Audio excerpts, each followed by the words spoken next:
Assalamualaikum warahmatullahi wabarakatuh. Halo teman-teman, perkenalkan nama saya Adila Mahardika. Saya merupakan mahasiswi pendidikan fisika Universitas Sriwijaya. Pada kesempatan kali ini, saya akan mempresentasikan materi dari mata kuliah Psikologi Pendidikan, yaitu materi perasaan dan emosi. Pertama, yaitu pembahasan mengenai materi perasaan. Apa saja sih yang akan kita bahas di materi kali ini?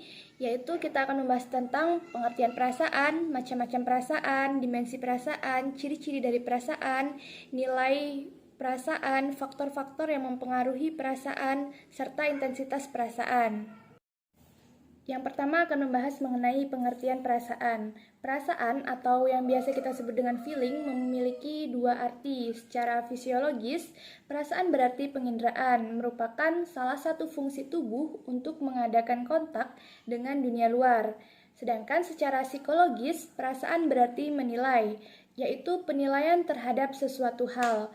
Nah, menurut Prof. Hoekstra memberi definisi perasaan adalah suatu fungsi jiwa yang dapat mempertimbangkan dan mengukur sesuatu menurut rasa senang dan tidak senang. Jadi, perasaan dapat diartikan sebagai suatu pernyataan jiwa yang sedikit banyak bersifat subjektif untuk merasakan senang atau tidak senang dan tidak bergantung kepada perasaan alat dan indera. Selanjutnya yaitu ciri-ciri perasaan. Yang pertama yaitu subjektif. Artinya, setiap orang memiliki selera perasaan yang berbeda-beda. Yang kedua, yaitu mudah berubah. Maksudnya, apa yang kita benci hari ini bisa saja menjadi yang kita sukai di kemudian hari. Yang ketiga, mengandung penilaian. Kita membandingkan perasaan yang pernah kita rasakan sebelumnya. Ini menyenangkan atau tidak menyenangkan.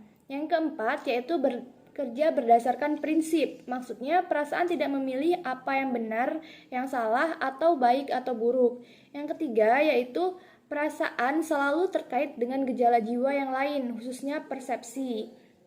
Kemudian macam-macam dari perasaan. Ada 3 tokoh yang mendefinisikan macam-macam perasaan ini. Yang pertama menurut Max Siller. Menurut Max Siller, ada 4 macam tingkatan perasaan, yaitu perasaan tingkat sensoris, perasaan kehidupan vital, perasaan psikis atau kejiwaan, perasaan kepribadian. Menurut Piaget, perasaan diklasifikasikan menjadi 2, yaitu perasaan keinderaan dan perasaan psikis atau kejiwaan.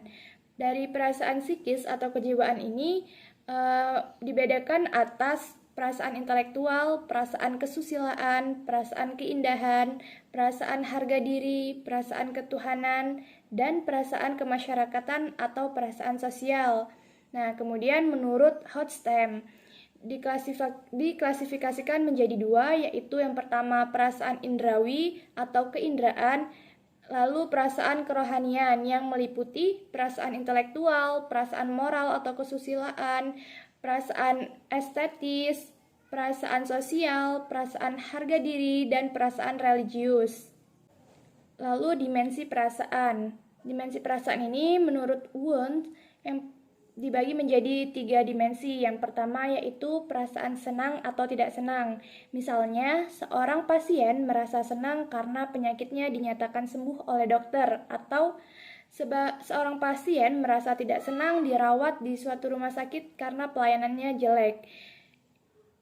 Yang kedua, perasaan excited atau inner feeling, yaitu perasaan yang dialami individu disertai perilaku atau perbuatan yang tampak. Misalnya, karena diterima di Universitas Sriwijaya melalui jalur SBMPTN, perasaan gembira disertai dengan menari-nari. Yang ketiga yaitu perasaan ekspektansi atau release feeling, yaitu perasaan yang masih dalam pengharapan atau memang betul-betul terjadi. Contohnya, alangkah bahagia perasaan saya apabila kelak saya meneruskan pendidikan ke S2 Teknik Mesin setelah menyelesaikan S1 Pendidikan Fisika. Nah, menurut Stern, perasaan dibagi menjadi 3, yaitu perasaan present, yaitu perasaan yang berhubungan dengan situasi aktual atau sedang terjadi. Misalnya, saya merasa senang karena saat ini saya bisa kuliah di Universitas Sriwijaya. Yang kedua, perasaan yang kau maju, yaitu perasaan yang masih dalam pengharapan. Misalnya, alangkah gembira saya kelak apabila saya menjadi seorang dosen. Dan yang ketiga, yaitu perasaan yang berhubungan dengan waktu lampau. Misalnya, merasa sedih apabila mengingat masa lampau, sewaktu masih anak-anak yang penuh dengan derita. Selanjutnya ada intensitas perasaan. Intensitas atau tingkat dan kekuatan perasaan bergantung pada hal-hal sebagai berikut. A. Intensitas perasaan persepsi lebih kuat dibanding tanggapan, fantasi, dan ingatan. Misalnya, perasaan saat bertemu dengan saudara kandung yang sudah lama berpisah, intensitasnya lebih kuat dibandingkan dengan perasaan yang timbul tatkala hal itu sudah menjadi kenangan. B. Intensitas perasaan melalui pengamatan indera pembau atau pengecap, intensitasnya lebih tinggi dibandingkan perasaan melalui penglihatan dan pendengaran. Misalnya, perasaan akibat mencium bau bangkai lebih intens daripada mendengar suara gaduh. Yang C. Intensitas dipengaruhi oleh faktor psikis dan fisik. Misalnya, dahulu perasaan saya apabila mendengar musik dangdut muak sekali, tetapi sekarang begitu mendengar alunan musik saja sudah ingin joget. Yang keempat, ada intensitas perasaan turun karena perasaan itu dialami berulang-ulang atau sudah cukup lama. Lalu, faktor-faktor yang mempengaruhi perasaan. Faktor-faktor yang mempengaruhi perasaan ini dibagi menjadi 3, yaitu keadaan jasmani atau fisik, struktur kepribadian individu dalam mengalami suatu perasaan, dan keadaan temporer. Yang pertama ada keadaan jasmani atau fisik individu yang bersangkutan. Contohnya itu misalnya perasaan individu yang sedang sakit lebih sensitif dibandingkan orang yang sehat. Yang kedua, struktur kepribadian individu dalam mengalami suatu perasaan. Contohnya, individu yang kepribadiannya lebih mudah marah. Yang keempat, yaitu keadaan temporer pada diri individu atau bergantung pada suasana hati. Individu yang sedang kalut pikirannya sangat peka terhadap perasaan dibandingkan orang yang normal. Dan yang terakhir ada nilai perasaan. Nilai perasaan ini dibagi menjadi 2, yaitu nilai perasaan bagi manusia pada umumnya dan nilai perasaan dalam pendidikan. Nilai perasaan pada manusia umumnya yaitu dengan perasaan kita dapat menyesuaikan diri dengan keadaan sekitar kita, dengan keadaan tubuh kita, dan dengan masyarakat kita. Yang kedua, dengan perasaan kita juga dapat ikut serta merasakan atau mengalami apa yang dirasakan atau dialami oleh sesama, meski pada tempat yang berjauhan. Nah, yang B, nilai perasaan dalam pendidikan. Contohnya, perasaan dapat membawa manusia ke arah kebaikan dan keburukan.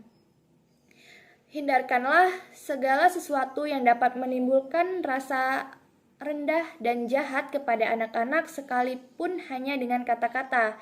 Lalu, kalau pendidik dapat dengan baik menanamkan rasa intelek, maka pada anak akan timbul rasa diri positif dan tidak sombong. Nah, materi yang selanjutnya yaitu emosi. Yang akan kita bahas pada materi emosi ini yaitu ada pengertian emosi, macam-macam emosi, ekspresi dari emosi, dan cara pengendalian dari emosi. Pengertian dari emosi. Dari segi etimologi, emosi berasal dari bahasa Latin yaitu mover yang memiliki arti menggerakkan dan bergerak. Kemudian ditambah dengan awalan e untuk memberi arti bergerak menjauh. Makna ini mengisyaratkan bahwa kecenderungan bertindak merupakan hal mutlak dalam emosi.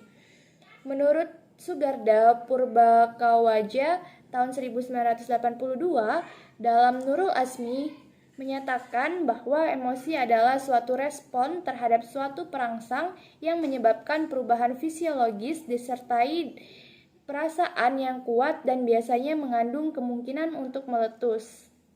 Kemudian macam-macam dari emosi. Ditinjau dari penampakannya, emosi dibagi menjadi emosi dasar dan emosi campuran. Sedangkan ditinjau dari rentetan peristiwa, emosi dibagi menjadi emosi mayor dan emosi minor. Emosi primer dibagi menjadi 5, yaitu kegembiraan, ketertarikan, marah, sedih, jijik, dan takut.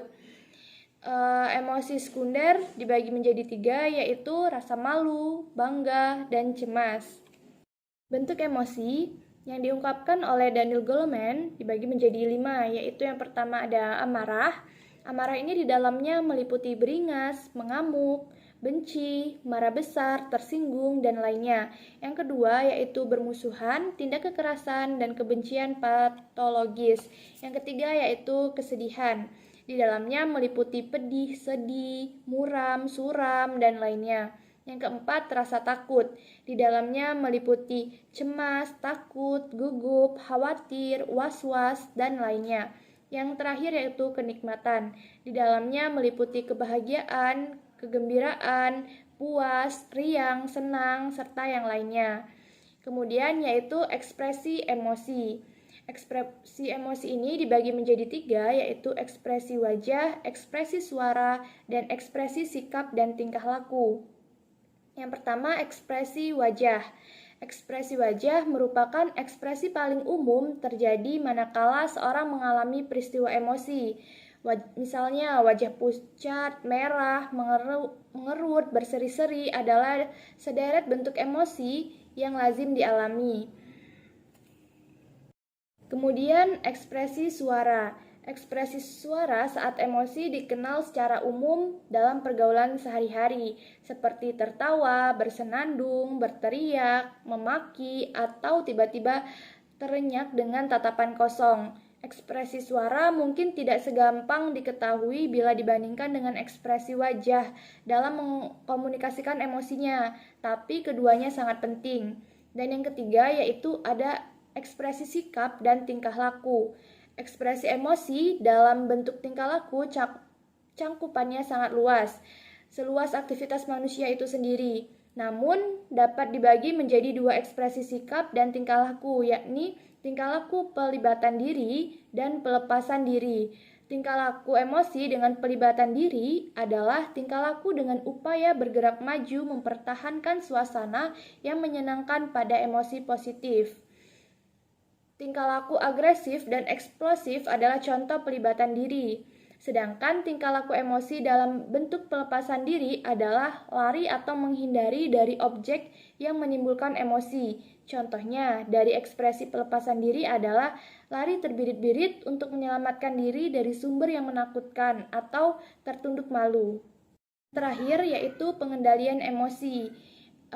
Pentingnya pengendalian emosi. Pengendalian emosi ini sangat penting dalam kehidupan manusia, khususnya untuk mereduksi ketegangan yang timbul akibat emosi yang memuncak.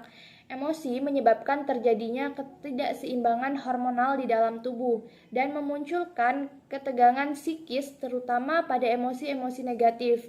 Dalam konteks ini, Al-Quran memberi petunjuk manusia agar mengendalikan emosinya guna mengurangi ketegangan-ketegangan fisik dan psikis dan menghilangkan efek negatif. Kemudian ada model pengendalian emosi. Pengendalian emosi dibagi ke dalam beberapa model. Pertama, model displacement, yakni dengan cara mengalihkan atau menyalurkan ketegangan emosi kepada objek lain. Yang kedua ada model cognitive adjustment, yaitu penyesuaian antara pengalaman dan pengetahuan yang tersimpan dengan upaya memahami masalah yang muncul. Dan yang ketiga ada model coping, yaitu dengan menerima atau menjalani segala hal yang terjadi dalam kehidupan, meliputi syukur, bersabar, memberi maaf, dan adaptasi adjustment. Keempat model lainnya seperti regresi, represi, dan relaksasi. Nah, dari beberapa materi yang sudah saya sampaikan tadi, dapat disimpulkan perasaan dan emosi pada umumnya disifatkan sebagai keadaan yang ada pada individu atau organisme pada suatu waktu. Misalnya, seorang merasa sedih, marah, takut saat melihat, mendengar, ataupun merasakan sesuatu. Perasaan adalah suatu fungsi jiwa untuk dapat mempertimbangkan dan mengukur sesuatu menurut rasa senang atau tidak senang.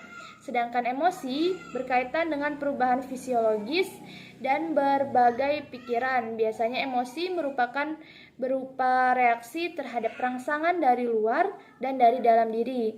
Dengan kata lain, perasaan dan emosi disifati sebagai suatu keadaan kejiwaan pada organisme atau individu sebagai akibat adanya peristiwa atau persepsi yang dialami oleh organisme yang bersangkutan. Pada umumnya, peristiwa atau keadaan tersebut menimbulkan kegoncangan-kegoncangan dari dalam diri yang bersangkutan. Nah, itu tadi penjelasan mengenai materi perasaan dan emosi.